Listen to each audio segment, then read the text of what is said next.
নিষিদ্ধ করা ওইভাবে যায় নাই। জাতীয় পার্টিকে বন্দুক দিয়ে পাহারা দেওয়া হচ্ছে। জিএম কাদেরের বাসা উত্তরা, এত জায়গায় মব হইল, ওইখানে তো কোনো মব হইল না।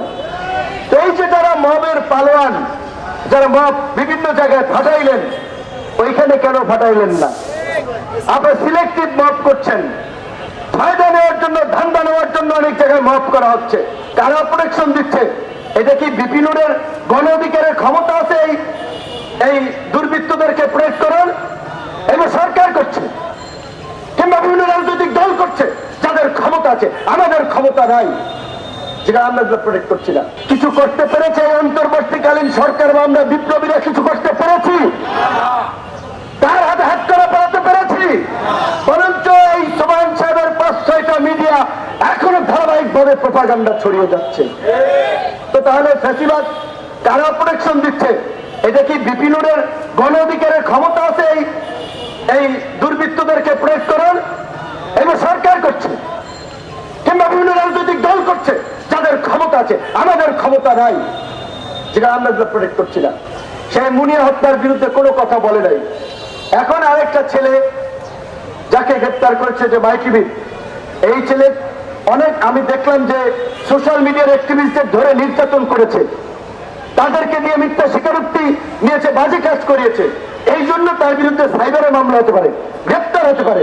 কিন্তু যখন একটা গণমাধ্যম কিছুদিন আগে জনকণ্ঠ দখল করেছে, ভাগ বাটোয়ারা করে, সেখানে বিএনপির প্রতিনিধি ছিল, জামাতের লোক ছিল, এনসিপির লোক ছিল, গণ অধিকারের লোক ছিল, সেটা নিয়ে কথা বলে মাইকিবিও দখল করতে গিয়েছে, সেইটা নিয়ে কথা বলে এখন আমাদের ভিডিও বানায় রাজনীতি খাই দেবে। একটা আম্মকের দল, তারা ভিডিও বানায় আমাদের রাজনীতি খাই দেবে। আমাদের রাজনীতি এত সস্তা? হ্যাঁ, যাই হোক, আমরা যেটা বলছিলাম যে গণ অভ্যুত্থানের শক্তি সময়ের মধ্যে বিভ্রান্তি ছড়িয়ে বিভাজন তৈরি করা হচ্ছে, এতে করে ওই ফ্যাসিবাদীরা পেছন থেকে অট্টহাসি দিচ্ছে যে লাগান দিছি।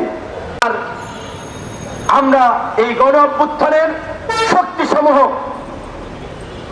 আসলে যেটা বলে যে বিপদে থাকলে মানুষ ঐক্যবদ্ধ থাকে, বিপদ কেটে গেলে সবাই যার যার রাস্তায় চলে যায়।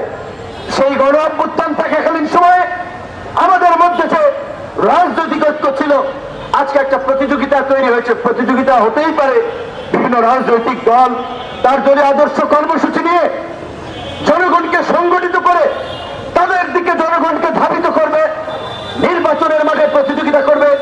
কিন্তু সেই প্রতিযোগিতা এমন পর্যায়ে যাচ্ছে, সেটা ফ্যাসিবাদের পুনর্বাসনের সুযোগ করে দিচ্ছে।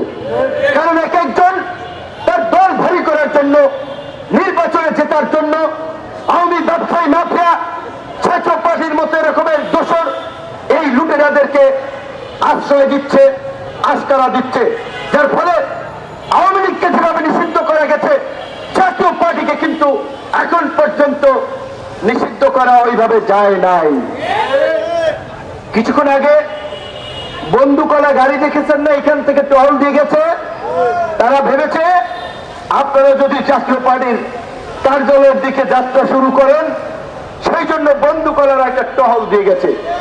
তাহলে জাতীয় পার্টিকে বন্দুক দিয়ে পাহারা দেওয়া হচ্ছে। জিএম কাদেরের বাসা উত্তরা, এত জায়গায় মব হইল, ওইখানে তো কোনো মব হইল না। এই যে যারা মবের পালোয়ান, যারা মব বিভিন্ন জায়গায় ফাটাইলেন, ওইখানে কেন ফাটাইলেন না? আপনার সিলেক্টিভ মব করছেন, ফায়দা নেওয়ার জন্য, ধান্দা নেওয়ার জন্য অনেক জায়গায় মব করা হচ্ছে।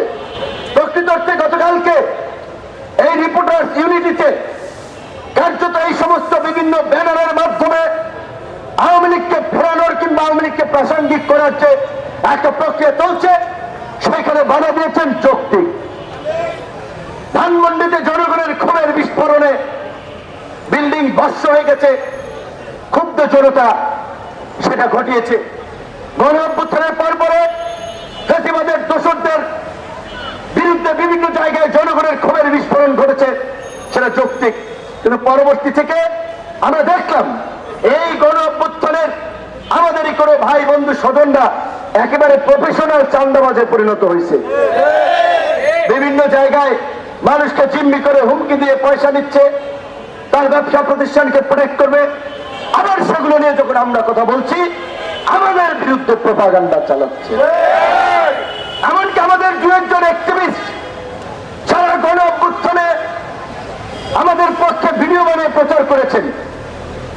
সেফ জোনে থেকে দেশের বাইরে নিরাপদে থেকে ভাতা নিয়ে অ্যাসাইলাম নিয়েছেন যে আমরা দেশে নিরাপদ না, দু তিনজন অ্যাক্টিভিস্ট। তো এখন এই পতনের পরে সেই সমস্ত দেশের সরকার বলেছে এখন তো তোমাদের দেশে তোমাদের সরকার, তোমরা দেশে ফিরে যাও। এখন বেকায়দায় পড়েছে যে এতদিন ওই সমস্ত দেশে খাওয়ান দাওয়ান ফুর্তি করা ছিল, এখন তো চলে যেতে হবে। দেশে গিয়ে কি করব? এই সোনার দেশ ছেড়ে, স্বপ্নের দেশ ছেড়ে আমেরিকা ইউরোপ ছেড়ে আর আসতে মন চায় না। এখন তারা এই গণ অভ্যুত্থানের শক্তি সময়ের মধ্যে বিভাজন তৈরি করার জন্য, বিভিন্ন এজেন্ডা বাস্তবায়ন করার জন্য মির্জা ফখরুল সাহেবকে বানায় ভারতের দালাল, আমির খসরু মাহমুদ চৌধুরীকে বানায় ভারতের দালাল, রুমিন ফারানাকে নিয়ে ভিডিও বানায়, সালাউদ্দিন সাহেবকে নিয়ে ভিডিও বানায়, জামাতের নায়েব আমির তাহের সাহেবকে নিয়ে ভিডিও বানায়, আমাদেরকে নিয়ে বানায়। তাহলে এই দেশে আর রইলটাকে বাকি? তাহলে তাদের রাজনৈতিক এজেন্ডাটা কি?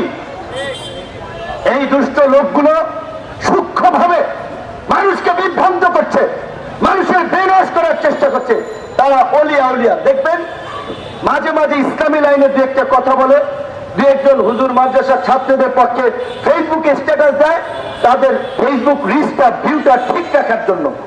তারপরে ওই ভিডিও বানিয়ে সেদিন নাকি শুনেছি ওয়ালটনের কাছে পাঠিয়েছে। এই যে নতুন আরেকটা টাউন দোকান খুলেছে বাংলা এডিশন নামে, সে চালায় নিউ ইয়র্কে উবার, সে এখানে 1.5 কোটি টাকা খরচ করে আপনার লা মেরিডিয়ান হোটেল, লা মেরিডিয়ান 5 স্টারে বাংলা এডিশন নামে ধান্দাবাজির নতুন দোকান খুলেছে। এমন সেদিন ওয়ালটনে পাঠিয়েছে, ওয়ালটন কর্তৃপক্ষকে বলেছে যে চান্দা না দিলে আপনারা আওয়ামী লীগের দোসর ছিলেন, ফাঁসিবাদের দোসর ছিলেন, আমরা এগুলো প্রচার করে দেব। এর আগে দেখেছি এই একদিকে আমাদের সাথে থেকেছেন, ভিডিও বানিয়েছেন, আবার বসুন্ধরা গ্রুপের শ্যাম সুভার আনবির যে মুক্তিযোদ্ধার মেয়েকে হত্যা করেছেন, মুনিয়া হত্যা নিয়ে দেশের গণমাধ্যম ওই সময় খুব বেশি কথা বলতে পারে নাই, কারণ তারা হাসিনার লোক ছিলেন। এবং সেটা তো আপনারা জানেন যে সোবাইল সাহেব বলেছে মরার পরেও জান্নাতেও তারা শেখ হাসিনার সাথে যেতে চান। তো সেই সোবাইল সাহেব